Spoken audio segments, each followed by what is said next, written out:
Vivemos num mundo em que diversas situações exigem que façamos julgamentos que muitas vezes são difíceis. Mas o Salvador deu-nos o mandamento de não julgar no tocante ao nosso semelhante. Como podemos fazer isso e ainda exercer bom juízo num mundo cheio de falsidade e corrupção? Precisamos julgar bem ao tomarmos decisões importantes em cada fase da vida, como ao escolher amigos, ao encontrar uma companheira ou um companheiro interno, ao decidir sobre um emprego que nos permita cuidar da família e servir ao Senhor. Embora o Salvador nos tenha pedido que não julguemos outras pessoas, Ele espera que tenhamos excelente juízo. Às vezes acabamos fazendo um juízo apressado das pessoas, que pode mudar ou redefinir nosso relacionamento com elas.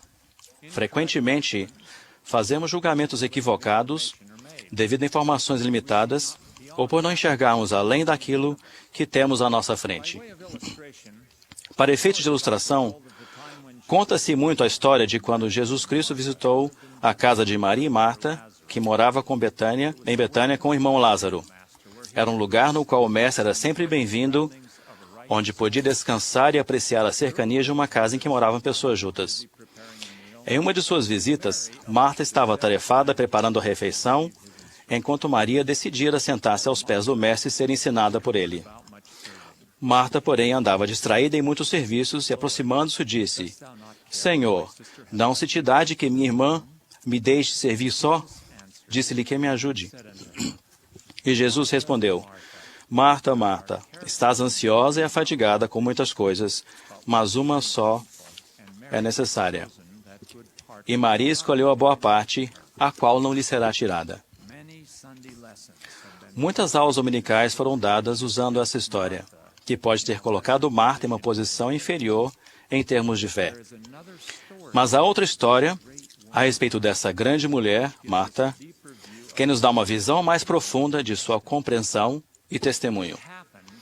Essa história aconteceu quando o Salvador chegou para levantar o irmão dela, Lázaro, de entre os mortos. Naquela ocasião, é Marta que vai ter com Jesus assim que fica sabendo que ele estava chegando.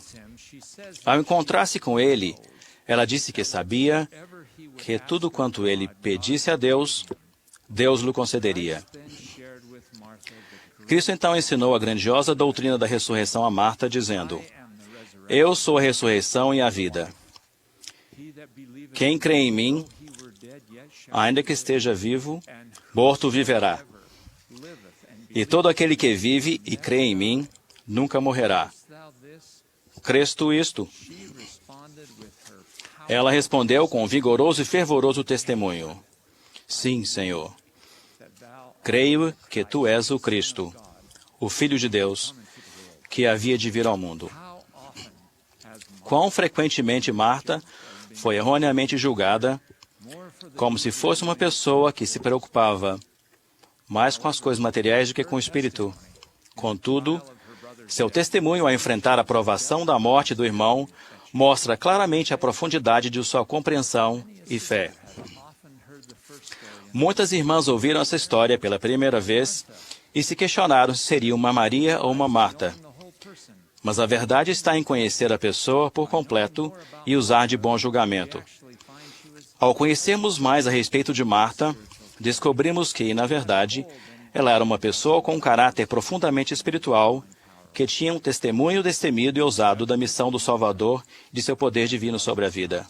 Um julgamento errado de Marta pode fazer com que deixemos de conhecer a verdadeira natureza daquela mulher maravilhosa. Em minha experiência pessoal como jovem médico, aprendi uma grande lição a respeito de julgamentos precipitados. Enquanto trabalhava no plantão noturno de um pronto-socorro, chegaram um rapaz e sua esposa que sofria dores intensas. Pelas roupas que vestiam, suas condições de higiene, era fácil ver que tinham uma vida dura. O cabelo dele estava desarrumado e era comprido. Suas roupas não tinham sido lavadas por algum tempo e os efeitos de uma vida árdua estavam estampados em seu rosto. Depois de examiná-la, sentei-me com ele para explicar-lhe o problema e discutir o tratamento. Aquele homem fitou-me com uma profunda clareza de amor no olhar, que raramente se vê, e perguntou com todo o amor de um marido carinhoso: Doutor, minha querida esposa ficará bem? Naquele momento, senti o Espírito testificar que ele era um filho de Deus. E vi em seus olhos a evidência do Salvador. Aquele homem realmente emanava amor ao próximo. E eu tinha me julgado mal. Foi uma lição que me deixou uma impressão duradoura. O bom julgamento é necessário não apenas para compreender as pessoas, mas também ao tomar decisões que vão nos conduzir para perto ou para longe de nosso Pai Celestial. Ao rever minha vida, percebo que em muitas ocasiões em que um leve desvio de rumo, baseado em um julgamento errado, teria me conduzido para longe do lugar em que o Senhor gostaria que eu estivesse. Foram decisões como a de ter uma família enquanto estudava, ser ativo em todos os aspectos do Evangelho, de pagar o dízimo e as ofertas quando a renda era extremamente limitada, de aceitar chamados em momentos difíceis, que me ajudaram a aprender mais sobre o sacrifício. Muitas bênçãos são perdidas na vida porque o julgamento do mundo é aplicado a uma decisão que, na verdade, é espiritual. Há muitas características das pessoas que desenvolvem um bom julgamento. Quero sugerir 4 diretrizes para o desenvolvimento desse tipo de julgamento ao tomar decisões importantes. Primeiro, coloque seus próprios padrões pessoais em harmonia com o Evangelho de Jesus Cristo. Uma pessoa jamais será um bom juiz sem ter o Evangelho de Jesus Cristo como ponto de referência. O Evangelho tem um longo e bem-sucedido histórico de conduzir as pessoas à felicidade. Algumas das ideias do mundo fizeram a humanidade se desviar do rumo, tentando definir seus próprios padrões. Por isso ouvimos expressões como nova moralidade. Essa expressão é enganadora. Os padrões de moralidade são eternos e não mudam. Tampouco devemos tentar descobrir uma interpretação nova para eles. Para os jovens, esses padrões se encontram no livreto Para o Vigor da Juventude. Esses padrões estão claramente em harmonia com o Evangelho de Jesus Cristo e devem continuar a ser seguidos na vida adulta. Talvez fosse bom que nós, adultos, estudássemos esse livreto e o aplicássemos à nossa vida. Segundo, ouça as mensagens do profeta vivo. Quantos julgamentos financeiros errados teriam sido evitados se tivéssemos ouvido todos os conselhos dados ao longo de muitos anos por nossos profetas sobre evitar especulações arriscadas e seguir um orçamento cuidadoso para não contrair dívidas? Quantos casamentos teriam sido salvos se um bom julgamento tivesse sido usado para evitar os meios de comunicação que conduzem ao vício da pornografia e tanta infelicidade?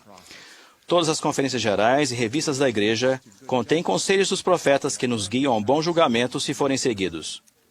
Não temos desculpas quando os ignoramos. Terceiro, desenvolva a capacidade de ouvir o Santo Espírito. Recebemos o dom do Espírito Santo após nosso batismo, mas frequentemente deixamos esse dom guardado na gaveta, esquecendo que ele nos ajudará nos julgamentos mais importantes de nossa vida. O Senhor deu-nos esse dom sabendo que enfrentaríamos decisões difíceis na vida. É essencial que ouçamos essa voz para desenvolver um bom julgamento. Frequentemente, a capacidade de ouvir um ambiente tranquilo exige um ambiente tranquilo, no qual possamos reservar um tempo para ponderar e ouvir a voz mansa e delicada. Esse ambiente sereno é tanto externo quanto interno. Portanto, é mais do que desligar a música do mundo ou o barulho dos outros meios de comunicação. É também desligar o barulho do pecado que está dentro de nossa alma. Isso vai abrir a comunicação com o Espírito, da qual tanto precisamos. Cristo disse: deixo-vos a paz, a minha paz vos dou. Não vos-las dou como o mundo a dá. Não se turbe o vosso coração, nem se atemorize. A paz que sentimos quando ouvimos o Espírito Santo afasta o temor de fazermos o julgamento errado na vida. Quarto, guarde os mandamentos. O desejo de guardar os mandamentos de Deus coloca a nosso alcance muitas bênçãos prometidas. O livro de Mórmon, além de ser outro testamento de Jesus Cristo, é um livro sobre os frutos da obediência e da desobediência aos mandamentos. O Senhor disse a Néfi, no 2º capítulo de seu primeiro livro: e se guardares meus mandamentos, prosperarás. Essa mesma promessa foi repetida por quase todos os grandes profetas do livro de Mórmon. Temos, portanto, um registro de 1000 anos de história que presta testemunho da veracidade dessas palavras. Essa mesma mensagem se aplica a nós em nossos dias, para desenvolvermos um bom julgamento. Testificamos que quando enfrentamos decisões mais difíceis da vida, aplicamos cuidadosamente esses princípios e sabemos como podemos julgar em nome de Jesus Cristo. Amém.